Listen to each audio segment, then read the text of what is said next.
Hello everyone. आज हम class 9th history के एक बहुत ही इंपॉर्टेंट और सीरियस चैप्टर को समझने वाले हैं जिसका नाम है Nazism and the rise of Hitler.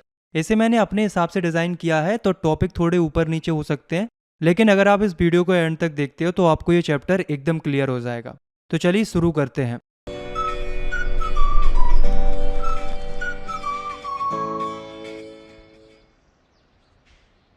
Imagine करो कि एक 11 साल का लड़का है और एक रात अपने पेरेंट्स को आपस में सीरियस आवाज़ में बात करते हुए सुनता है। वो आपस में डिस्कस कर रहे हैं कि क्या पूरी फैमिली को मार देना चाहिए या सिर्फ मुझे अकेले को सुसाइड कर लेना चाहिए। I am going to kill whole family or I will kill myself. ये कहानी एक जर्मन लड़के की है जिसका नाम था हेलमत। 1945 का स्प्रिंग सीजन था। उसके फादर एक जाने माने डॉक्टर थे, लेकिन बहुत डरे हुए थे। उन्होंने अपनी वाइफ से कहा, now the allies will do to us what we did to the cripples and Jews. यानी कि अब अलाइज भी हमारे साथ वही करने वाले हैं जो हमने क्रीपल्ड और ज्यूइस के साथ किया था। अगले दिन उसके फादर उन्हें जंगल में ले जाते पिकनिक बनाने। उन्होंने साथ में अपना आखिरी खुशी का पल बिताया और फिर ऑफिस में जाकर उन्होंने खुद को गोली मार ली। छोटा एलमत इतना ज़्यादा डर गया था कि उसने अगले 9 साल तक अपने घर पर कुछ नहीं खाया था। उसे डर था कि कहीं उसकी मम्मी उसे जहर देकर मार ना दे। तो सवाल ये आता है कि आखिर हेलमत के फादर ने ऐसा क्यों किया और उन्हें ऐसा क्या डर था कि उन्हें सुसाइड करना पड़ा।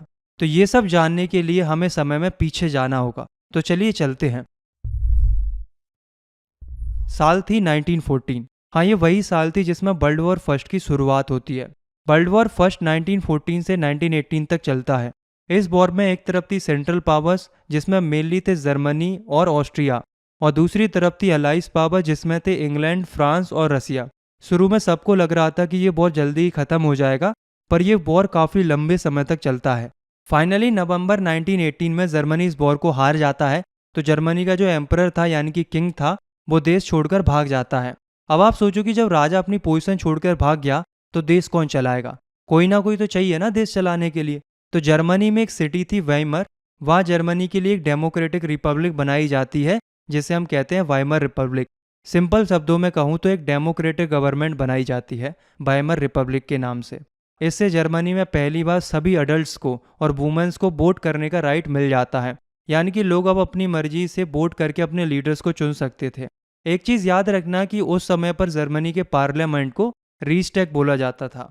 अब दोस्तों, ये जो नई रिपब्लिक बनी थी यानी कि गवर्नमेंट बनी थी, उसे जर्मनी की जनता ने ज़्यादा पसंद नहीं किया था। क्यों? क्योंकि वेमर रिपब्लिक ने एक पीस ट्रीटी साइन की थी जिसे हम ट्रीटी ऑफ वर्सेलिस बोलते हैं। ये एक बहुत ही हार्श पीस ट्रीटी थी जिसे अलाइज पावर ने यानी कि जीते हुए देशों ने जर्मनी के ऊपर इम्पोज किया था। यानी कि जो जीते हुए देश थे ना, उन्होंने जर्मनी के ऊपर एक ट्रीटी थोप दी थी। इस ट्रीटी ने जर्मनी से सब कुछ छीन लिया था। जैसे कि पहला, जर्मनी अपनी ओवरसीज कॉलोनीज खो देता है। दूसरा, जर्मनी से उसकी 13% टेरिटरीज भी छीन ली जाती है। और तीसरा, उसकी 75% आयरन और 26% कोल रिसोर्सेज को भी फ्रांस, पोलैंड, डेनमार्क और लिथुनिया को दे दी जाती है। चौथा, उसकी आर्मी को डीमिलिटराइज कर दिया जाता है ताकि उसकी पावर कमज़ोर हो जाए, ताकि जर्मनी आगे कभी वॉर न लड़ पाए। और पांचवा और सबसे बड़ी बात, जर्मनी को ही इस वॉर का जिम्मेदार ठहरा दिया जाता है और सारा का सारा ब्लेम जर्मनी पर ही डाल दिया जाता है। और उस पर 6 बिलियन पाउंड्स का कंपेंसेशन यानी कि एक बहुत बड़ा फाइन लगा दिया जाता है। ये सिर्फ जमीन या पैसों का नुकसान नहीं था, ये एक गहरी चोट थी। ये पूरे नेशन के लिए एक शर्म की बात थी, एक बेइज्जती जैसा था। बहुत सारे जर्मन्स ने इस वॉर की हार और वर्सेलिस की बेइज्जती के लिए नए वेमर रिपब्लिक को ब्लेम किया। जो लोग इस रिपब्लिक को सपोर्ट करते थे उन्हें लोग नवंबर क्रिमिनल्स कहकर बुलाते थे, उनका मजाक उड़ाते थे। नवंबर क्रिमिनल्स इसलिए कहते थे क्योंकि वेमर रिपब्लिक के लीडर्स ने जबरदस्ती नवंबर मंथ में ही वॉर रुकवा दिया था, जबकि लोगों का मानना यह था कि जर्मनी वॉर हारी ही नहीं थी। उससे पहले ही इन लीडर्स ने आर्मिस्टेज साइन कर दिया था, इसलिए लोग इन्हें क्रिमिनल्स की नज़र से देखते थे। ये गुस्सा और बेइज्जती आगे चलकर जर्मनी की पॉलिटिक्स पर बहुत बुरा असर डालती है। अब दोस्तों, पॉलिटिक्स तो खराब चल ही रही थी, लेकिन फिर आता है इकोनॉमिक क्राइसिस का दौर। Economic crisis, hyper inflation 1923। Germany ने वॉर लड़ने के लिए बहुत सारे लोन्स लिए थे, साथ ही अब उसे वर्सेलिस ट्रीटी के हिसाब से कंपेंसेशन भी भरना था। तो कुल मिलाकर 1923 में जर्मनी ने पे करने से मना कर दिया कि भैया हमसे ना हो पाएगा, तुम्हें जो दिखे वो करो। तो इसके जवाब में जो फ्रांस था उसने कहा कि ऐसे थोड़ी होता है, तो उसने जर्मनी के मेन इंडस्ट्रियल एरिया रूर पर कब्जा कर लिया। रूर एक जगह थी जर्मनी में जहाँ सबसे ज़्यादा इंडस्ट्रीज थी। अब जर्मनी की इंडस्ट्रीज छिन गई तो जर्मनी बेचारा करे तो करे क्या। उसे लोन भी चुकाना था, कंपनसेशन भी भरना था और देश भी चलाना था। तो जर्मनी ने क्या किया, एक बड़ा ही अजीब सा डिसीजन लिया। पता है क्या लिया? कि हम पैसे छापेंगे। जर्मनी ने लगातार अंधाधुंध तरीके से नोट प्रिंट किए, इतने ज़्यादा नोट प्रिंट किए कि जर्मनी की जो करेंसी थी मार्क, उसकी वैल्यू ही खत्म हो गई। इस सिचुएशन को कहते हैं हाइपर इन्फ्लेशन, यानी कि जब चीज़ों के दाम बहुत तेज़ी से बढ़ते हैं तो उसे ही हम हाइपर इन्फ्लेशन कहते हैं। इसे ऐसे समझो कि देश में मान लो 5 ही ब्रेड हैं और 5 ही रुपए हैं, तो स्वाभाविक सी बात है कि हर ब्रेड की कीमत 1-1 रुपए हो जाएगी। लेकिन अगर ऐसा हो कि हमारी गवर्नमेंट ज़बरदस्ती पैसे छाप दे, मान लो 50 रुपए और छाप दे, तो इससे ब्रेड तो उतनी ही रहेंगी, लेकिन एक्स्ट्रा करेंसी की वजह से महंगाई बढ़ जाएगी। हर ब्रेड 11-11 रुपए की मिलेगी, क्योंकि करेंसी एक्स्ट्रा हो गई, चीज़ें तो उतनी हैं। इसी को बोलते हैं हाइपर इन्फ्लेशन। और यही सिचुएशन उस समय जर्मनी में देखने को मिल रही थी। आप इस इमेज को देखो कि जर्मनी की सिचुएशन कितनी ज़्यादा खराब थी। लोग ठेले भर भर के नोटों के बंडल ले जा रहे थे सिर्फ एक ब्रेड खरीदने के लिए। इमेजिन करो कि ये कितनी भयानक सिचुएशन होगी। आप एक बार सोच के देखो कि आपकी सारी सेविंग्स, आपके पेरेंट्स के सारे पैसे सडनली वर्थलेस हो जाएं तो कैसा लगेगा। और यही हालत थी उस समय जर्मनी की। लेकिन इस कठिन परिस्थिति में जर्मनी की मदद करता है अमेरिका। अमेरिका ने डाविस प्लान बनाए, मतलब ऐसे प्लान बनाए जिनके थ्रू अमेरिका जर्मनी को छोटे छोटे लोन्स देता था ताकि जर्मनी की हेल्प हो सके और वो डैमेज से रिकवर कर पाए। और ऐसा हुआ भी दोस्तों। 1924 से 1928 तक का जो पीरियड था उसमें जर्मनी की स्थिति थोड़ी बेहतर होती है, थोड़ी स्टेबिलिटी आती है। लेकिन ऐसा ज़्यादा समय तक नहीं चलता है। जर्मनी की कंडीशन थोड़ी सुधर ही रही थी, तभी एक ट्विस्ट आता है। 1929 में अमेरिका का वॉल स्ट्रीट एक्सचेंज क्रैश कर जाता है और ग्रेट इकोनॉमिक डिप्रेशन की शुरुआत होती है। मतलब अब अमेरिका की भी हालत खराब हो गई थी। अब आपको पता है दोस्तों कि जर्मनी की रिकवरी अमेरिका से लिए गए शॉर्ट टर्म लोन्स पर डिपेंडेंट थी। अब चूंकि अमेरिका की भी हालत खराब है तो अमेरिका जर्मनी से अपना सपोर्ट वापस ले लेता है, जिस वजह से जर्मन इकोनॉमी भी बहुत बुरी तरीके से बर्बाद हो जाती है। 1932 तक आते आते इंडस्ट्रियल प्रोडक्शन आधे से भी कम हो जाते हैं। 6 मिलियन लोग बेरोजगार हो जाते हैं। सड़कों पर लोग अपने गले में कार्ड्स लटका कर घूम रहे थे जिन पर लिखा था willing to do any work, यानी कि कोई भी काम मिले हम करेंगे। मिडिल क्लास और स्मॉल बिजनेसमैन बर्बाद हो गए थे। उन्हें ये डर लग रहा था कि कहीं वो भी मजदूर या बेरोजगार ना बन जाए। पूरे देश में डर और निराशा का माहौल था। इन सब क्राइसिस के बीच में जो जर्मनी की गवर्नमेंट थी, वेइमार रिपब्लिक, उसका कॉन्स्टिट्यूशन भी बड़ा ही अजीब सा था। उसमें एक प्रॉब्लम थी प्रोपोर्शनल रिप्रेजेंटेशन की, जिससे किसी एक पार्टी को मेजॉरिटी मिलना मुश्किल था। इसलिए हमेशा कोलिजन गवर्नमेंट्स बनती थी, यानी कि मिलजुल कर सरकार बनती थी, जो कि इतनी ज़्यादा स्टेबल नहीं होती थी और जल्दी जल्दी गिरती रहती थी। दूसरी प्रॉब्लम थी आर्टिकल 48, जो कि प्रेसिडेंट को इमरजेंसी पावर्स देता था, जिससे वो सिविल राइट्स को सस्पेंड कर सकते थे और पूरे देश पर अकेले रूल कर सकते थे। तो इन पावर्स का बहुत यूज़ होता है जर्मनी में, लेकिन ये क्राइसिस सॉल्व नहीं होते हैं और जर्मनी की जनता इस सब के पीछे गवर्नमेंट पर उंगली उठा रही थी कि जो कुछ भी हो रहा है वो सब वेइमार रिपब्लिक की वजह से हो रहा है। लोगों का डेमोक्रेटिक सिस्टम से विश्वास उठ गया था। उन्हें लग रहा था कि सरकार कोई सॉल्यूशन नहीं निकाल रही है। The rise of Hitler. इसी क्राइसिस के माहौल में एंट्री होती है हमारी कहानी के मेन कैरेक्टर की, जिसका नाम था एडोल्फ हिटलर। हिटलर का जन्म 1889 में ऑस्ट्रिया में हुआ था। हिटलर वर्ल्ड वॉर फर्स्ट में एक सोल्जर के रूप में लड़ा था। हिटलर काफ़ी ज़्यादा दुखी था जर्मनी की हार से और काफ़ी ज़्यादा डिसअपॉइंटेड और गुस्सा था वर्साइलेस ट्रीटी की वजह से। 1919 में उसने एक छोटी सी पार्टी को ज्वाइन कर लिया जिसका नाम था जर्मन वर्कर्स पार्टी। धीरे धीरे उसने उस पार्टी पर कंट्रोल कर लिया और उसका नाम बदलकर national socialist German workers party रख दिया, जिसे हम नाजी पार्टी के नाम से जानते हैं। शुरू में ये नाजी पार्टी और इसके मेंबर इतने ज़्यादा पॉपुलर नहीं थे। 1928 के इलेक्शन में इन्हें सिर्फ 2.6% वोट मिले, जिसकी वजह से ये सरकार नहीं बना पाए थे। लेकिन जब ग्रेट इकोनॉमिक डिप्रेशन आया और लोग परेशान थे, तब नाजी पार्टी का असली रूप देखने को मिला। नाजिज्म मास मूवमेंट बन गया। लोगों से अच्छे अच्छे वादे किए गए, लोगों को अच्छे फ्यूचर के सपने दिखाए गए और इसका रिजल्ट ये हुआ कि 1932 तक आते आते Nazi party had become the largest party with 37% votes. यानी कि फाइनली नाजी पार्टी 37% वोट के साथ मेजॉरिटी में आ जाती है। पर यहाँ तक पहुँचने के लिए हिटलर ने कई सारे वादे किए थे। आपको पता है दोस्तों कि हिटलर एक पावरफुल स्पीकर था। उसके पेशन और उसके शब्दों में जादू था। उसने बड़े बड़े वादे किए कि वो जर्मनी को एक स्ट्रॉन्ग नेशन बनाएगा, वर्साइलेस ट्रीटी का बदला लेगा और जर्मन लोगों की डिग्निटी वापस लेकर आएगा, सबको एम्प्लॉयमेंट दिया जाएगा और यूथ के लिए एक सिक्योर फ्यूचर होगा, सारे फॉरेन इन्फ्लुएंसेस को ख़त्म कर दिया जाएगा और हम सब चैन से रहेंगे। उसने पॉलिटिक्स का एक नया स्टाइल बनाया। वो ये बात अच्छे से जानता था कि मास मोबिलाइजेशन करने के लिए रिचुअल्स और स्पेक्टल्स करना, यानी कि जश्न और तमाशा करना कितना ज़्यादा ज़रूरी होता है। वो बड़ी बड़ी रैलीज करता था, पब्लिक मीटिंग्स करता था। उसकी पार्टी का एक रेड बैनर था जिस पर स्वास्तिक जैसा साइन होता था। उसके सल्यूट करने का भी एक अलग ही स्टाइल था, जिसे नाजी सल्यूट कहते थे, और उसके स्पीचेस के बाद जोरदार तालियां बजना, ये सब पावर का एक स्पेक्टल था। इन सब के पीछे हिटलर का एक प्रोपोगेंडा मिनिस्टर था, जोसेफ गोबेल्स, जो कि लोगों को इन्फ्लुएंस करने में माहिर था। लोगों को इन रैली से एक सेंस ऑफ यूनिटी फील होती थी और लोग हिटलर को एक मसीहा समझने लगे थे। हिटलर को एक सेवियर की नज़र से देखा जा रहा था, एक ऐसे इंसान के रूप में देखा जा रहा था कि जो लोगों को उनके दुख से निकालने के लिए आया था। ऑन 30 जनवरी 1933 प्रेसिडेंट हिंडनबर्ग ने हिटलर को जर्मनी का चांसलर बना दिया, यानी कि प्राइम मिनिस्टर की पोस्ट ऑफिस कर दी। हिटलर ने पावर लीगल तरीके से हासिल की और पावर में आ गया। पावर में आते ही हिटलर ने डेमोक्रेसी को ख़त्म करना शुरू कर दिया। ये सब बहुत तेजी से हो रहा था। इसी बीच फरवरी में जर्मन पार्लियामेंट बिल्डिंग रीस्टैग में आग लग जाती है, जिसका फ़ायदा उठाकर हिटलर फायर डिक्री पास कर देता है, जिससे लोगों से फ्रीडम ऑफ स्पीच, प्रेस और असेंबली जैसे सारे सिविल राइट्स छीन लिए जाते हैं। और फिर ऑन 3 मार्च 1933 उसने एक फेमस इनेबलिंग एक्ट पास किया, और इस एक्ट के पास होते ही जर्मनी में डिक्टेटरशिप सेटअप हो जाती है और फाइनली हिटलर बन जाता है जर्मनी का डिक्टेटर। डिक्टेटर बनने के बाद हिटलर के पास सारी पावर्स आ जाती हैं। साथ ही एक और बड़ा डिसीजन लिया जाता है, नाजी पार्टी के अलावा सारी पॉलिटिकल पार्टीज और ट्रेड यूनियंस को बैन कर दिया जाता है। साथ ही इकोनॉमी, मीडिया, आर्मी और जुडिशरी को पूरी तरीके से कंट्रोल कर लिया जाता है। तो इस तरह से हिटलर ने डेमोक्रेसी को उसके ही कानून का इस्तेमाल करके ख़त्म कर दिया। लेकिन असली खेल तो अब शुरू होता है। हिटलर के द्वारा सोसाइटी को कंट्रोल करने के लिए स्पेशल सिक्योरिटी फोर्सेस बनाई जाती हैं।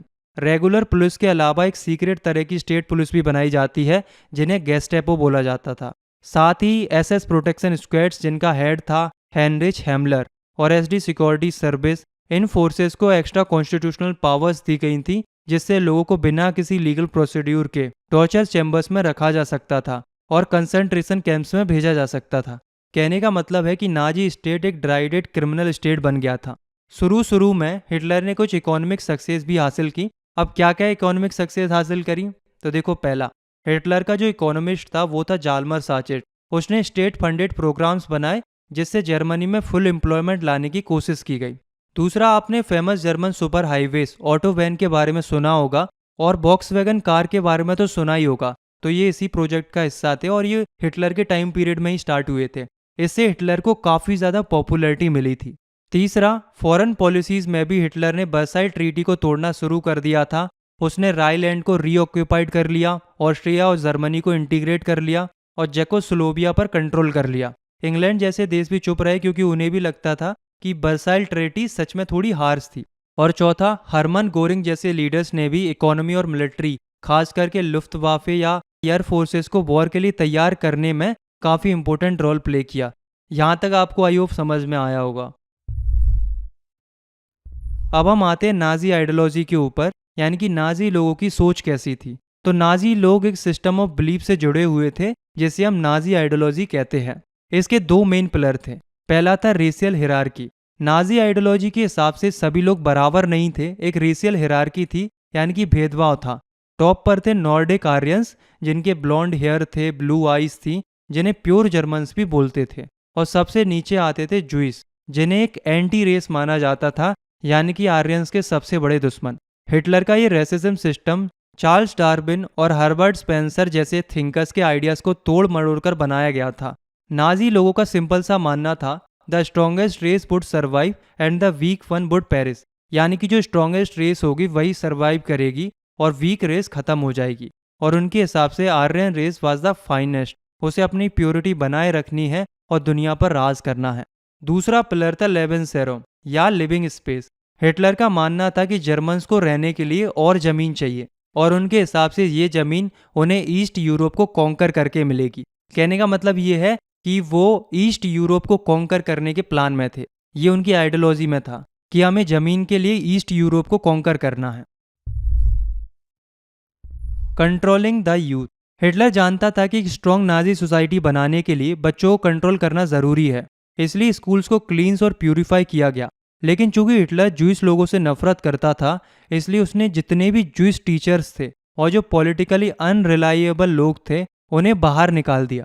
साथ ही बच्चों को भी सेग्रीगेट कर दिया गया। जर्मन्स और जूइश को एक साथ बैठने या खेलने नहीं दिया जाता था। और तो जो अनडिजायरेबल चिल्ड्रंस थे, जैसे कि जूइश, जिप्सीज और हैंडीकैप्ड, उनको स्कूल से निकाल दिया गया और बाद में उन्हें गैस चैम्बर में भेज दिया। अब ये गैस चैम्बर बड़ा ही भयानक था, इसके बारे में थोड़ा आगे बढ़ेंगे। हिटलर का मानना ये था कि जो डिसेबल्ड लोग हैं या कुछ करने लायक नहीं है तो उन्हें जिंदा रखने का कोई फायदा नहीं है। वहीं दूसरी ओर जो गुड जर्मन बच्चे थे उन्हें नाजी स्कूलिंग दी जाती थी। उनके लिए टेक्स्ट बुक्स दोबारा लिखी गई, उनके सिलेबस में रेशियल साइंस इंट्रोड्यूस की गई, यानी कि उन्हें सिखाया जाता था कि जूइस सबसे नीचे आते हैं और बेकार होते हैं। मैथ्स क्लासेस में भी जूइस के बारे में स्टीरियोटाइप्स पढ़ाए जाते थे। साथ ही बच्चों को ये सिखाया जाता था कि उन्हें लॉयल रहना चाहिए, सबमिसिव रहना चाहिए हिटलर के प्रति, और जूइस लोगों से नफरत करनी चाहिए और हिटलर की बरसिप करनी चाहिए। 10 साल की उम्र में बच्चे जंग बॉक ज्वाइन करते थे, जहां वो बेसिक चीज़ें सीखते थे, और फिर 14 साल की उम्र में सभी लड़कों को हिटलर यूथ ज्वाइन करना पड़ता था। ये हिटलर का एक ऑर्गेनाइजेशन था जहां उन्हें वॉर को ग्लोरीफाई करना, एग्रेशन, वायलेंस और जूइस से नफरत करना सिखाया जाता था। 1939 तक ये कंपलसरी हो गया था और जर्मनी में बाकी सभी यूथ ऑर्गेनाइजेशंस को बैन कर दिया गया था। वहीं अगर हम बात करें पर्टिकुलर वुमेन के लिए, तो लड़कियों के लिए रोल अलग थे। उन्हें सिखाया जाता था कि they had to become good mothers and rear pure blooded Aryan children. उनका काम था रेस की प्योरिटी मेंटेन करना और बच्चों को नाजी वैल्यूज सिखाना। हिटलर कहता था कि in my state mother is the most important citizen, यानी कि मेरे स्टेट में मदर एक बहुत ही इंपॉर्टेंट सिटीजन है। लेकिन सभी मदर्स को इक्वली ट्रीट नहीं किया जाता था। जो वुमेन रेसली डिजायरेबल यानी कि अच्छे बच्चों को जन्म देती थी उन्हें हॉनर क्रॉसेस दिए जाते थे, यानी कि सम्मान दिया जाता था। जैसे 4 डिजायरेबल बच्चों को जन्म देने के लिए उन्हें ब्रॉन्ज क्रॉस मिलता था, 6 बच्चों के लिए सिल्वर क्रॉस मिलता था और 8 या 8 से ज़्यादा बच्चों के लिए गोल्ड क्रॉस दिया जाता था। और आपको पता है, जो आर्यन वुमेन थी अगर वो रूल तोड़ती थी, जैसे जूइस के साथ कांटेक्ट रखना या उनके करीब आना, तो उन्हें पब्लिकली ह्यूमिलेट किया जाता था, उन्हें वाल्ड कर दिया जाता था और उनके चेहरे काले कर दिए जाते थे।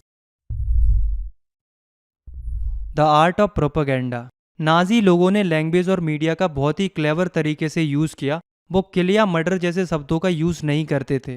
वो कहते थे कि हम मार थोड़ी रहे हैं, हम तो स्पेशल ट्रीटमेंट दे रहे हैं, यानी कि मास किलिंग को उन्होंने स्पेशल ट्रीटमेंट नाम दे रखा था।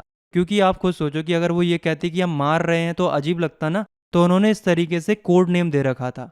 इसी तरीके से जूइस को मारने के लिए वो कहते थे फाइनल सॉल्यूशन, और डिसेबल्ड लोगों को मारने के लिए वो कहते थे इथुनेशिया, और गैस चैम्बर्स को वो कहते थे डिसइंफेक्शन एरिया।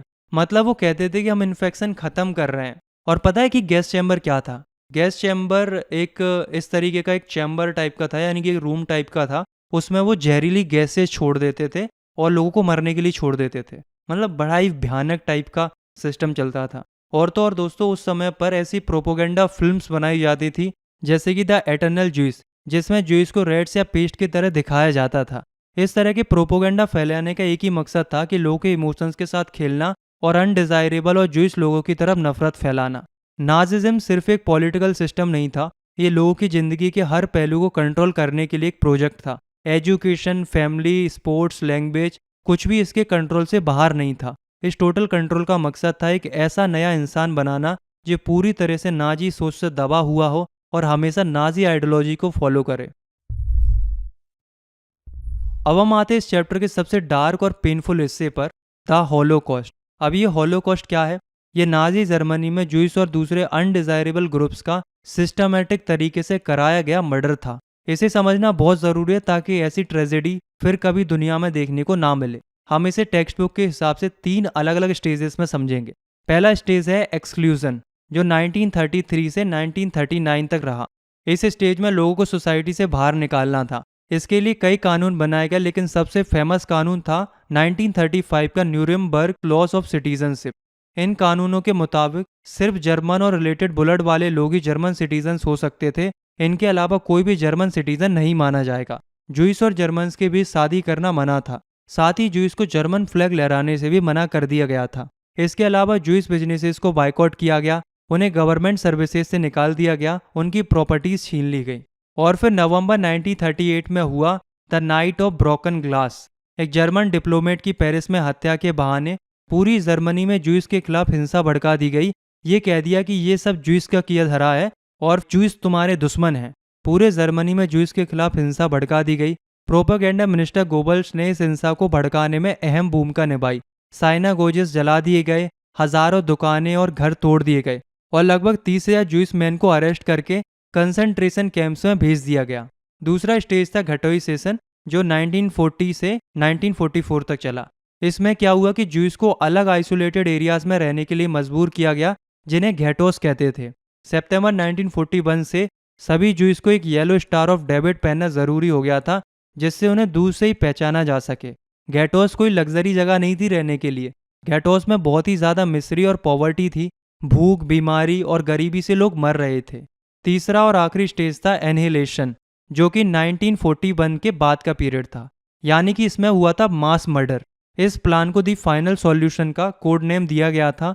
जनवरी 1942 में वेंसी कॉन्फ्रेंस में इस प्लान को पास किया गया था, जिसका मकसद था यूरोप के सभी 11 मिलियन जूइस को खत्म करना। सोच के देखो 11 मिलियन कितना बड़ा नंबर था, और मारने की पूरी प्लानिंग की गई थी वेंसी कॉन्फ्रेंस में। सोच के देखो एक बार, जूइस को पूरे यूरोप से सामान की तरह ट्रेन्स में भर भर के डेथ फैक्ट्रीज या एक्सटरमिनेशन कैंप्स में लाया जाता था। ये कैंप्स पोलैंड में थे।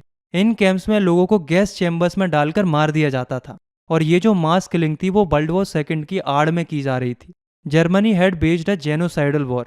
इस हॉलोकॉस्ट में लगभग 6 million Jews, 2 lakh gypsies, 1 million Polish civilians, 70,000 Germans जो मेंटली या फिजिकली डिसेबल्ड थे, और लाखों पॉलिटिकल ओपोनेंट्स को इसी प्रोसेस से मार दिया गया था। हॉलोकॉस्ट की सबसे डरावनी बात यह थी कि ये कोई पागलपंती में की गई हत्या नहीं थी। ये एक हाईली ऑर्गेनाइज और ब्यूरोक्रेटिक प्रोसेस थी। बेंजी कॉन्फ्रेंस में बड़े बड़े ऑफिशियल्स ने बैठकर यही डिस्कस किया था कि लोगों को मारने का सबसे एफिशिएंट तरीका क्या होगा। इसे वेनिलिटी ऑफ ईवल कहते हैं। अब दोस्तों, एक तरफ तो ये चल रहा था, वहीं दूसरी तरफ हिटलर के मंसूबे एकदम साफ थे। उसे तो वो ईस्ट यूरोप वाला एरिया कैप्चर करना था, तो उसका आक्रमण जारी था। सितंबर 1939 में उसने पोलैंड पर हमला कर दिया, जिससे सेकेंड वर्ल्ड वॉर शुरू हो गया। शुरू में तो जर्मनी जीत रहा था, but Hitler made a historic blunder by attacking the Soviet Union in 1941, यानी कि उसने सोवियत यूनियन पर अटैक कर दिया, यानी कि रशियन एम्पायर के ऊपर। फिर जापान ने अमेरिका के पाल हार्बर पर अटैक कर दिया और यूएसए भी वॉर में आ गया। धीरे धीरे आखिरकार मई 1945 में वॉर खत्म हो जाता है with the defeat of Hitler. मई 1945 में जर्मनी ने अलाइज पावर के सामने सरेंडर कर दिया, लेकिन इससे ठीक पहले अप्रैल में हिटलर और उसके प्रोपेगेंडा मिनिस्टर गोबल्स ने और उसकी पूरी फैमिली ने बर्लिन के एक बंकर में एक साथ सुसाइड कर लिया। एक सेकंड, हमने स्टार्टिंग में एक कहानी सुनी थी हेलमत की, वो छोटा सा बच्चा जिससे हम शुरू में मिले थे। तो वो भी इसलिए डरा हुआ था क्योंकि उसके जो फादर थे वो एक नाजी थे और शायद उन क्राइम्स का हिस्सा थे, और उन्हें डर था कि अब उनसे भी बदला लिया जाएगा, उन्हें भी सजा मिलेगी, और शायद इसी डर से उन्होंने भी सुसाइड कर लिया था। तो आया समझ में कि हेलमत के फादर ने क्यों सुसाइड किया था। हालांकि वॉर के बाद एक इंटरनेशनल मिलिट्री ट्राइब्यूनल, यानी कि एक स्पेशल कोर्ट न्यूरेमबर्ग शहर में सेटअप किया जाता है। इसका काम था नाजी वॉर क्रिमिनल्स को उनके किए गए crimes against peace, war crimes और सबसे इम्पोर्टेंट क्राइम्स अगेंस्ट ह्यूमैनिटी के लिए सजा देना। ये हिस्ट्री में पहली बार था कि किसी देश के लीडर्स को क्राइम्स अगेंस्ट ह्यूमैनिटी के लिए इंटरनेशनल कोर्ट में ट्राई किया जा रहा था। इसने एक नया प्रिंसिपल इस्टेब्लिश किया कि मैं तो सिर्फ ऑर्डर फॉलो कर रहा था, कहना अब कोई एक्सक्यूज नहीं चलेगा। लीडर्स अपने एक्शंस के लिए रिस्पॉन्सिबल हैं और उन्हें उनके किए की सजा मिल सकती है। द हॉलोकॉस्ट की मेमोरी आज भी जिंदा है, मेमोर्स में, म्यूजियम्स में और कहानियों में। ये उन लोगों को ट्रिब्यूट है जिन्होंने इसका विरोध किया, उनके लिए एक रिमाइंडर है जिन्होंने इसमें साथ दिया, और एक वार्निंग है उन लोगों के लिए जो चुपचाप देखते रहे। जर्मनी ने अपने इस डार्क पास्ट को एक्सेप्ट किया और उससे सीखा ताकि ऐसा मंजर दोबारा देखने को ना मिले। ये चैप्टर हमें सिखाता है कि डेमोक्रेसी कितनी ज़्यादा फर्गाइल हो सकती है, प्रोपोगेंडा कितना डेंजरस हो सकता है, और नफरत और भेदभाव के क्या नतीजे हो सकते हैं। It teaches us the importance of speaking up against the injustice no matter how small.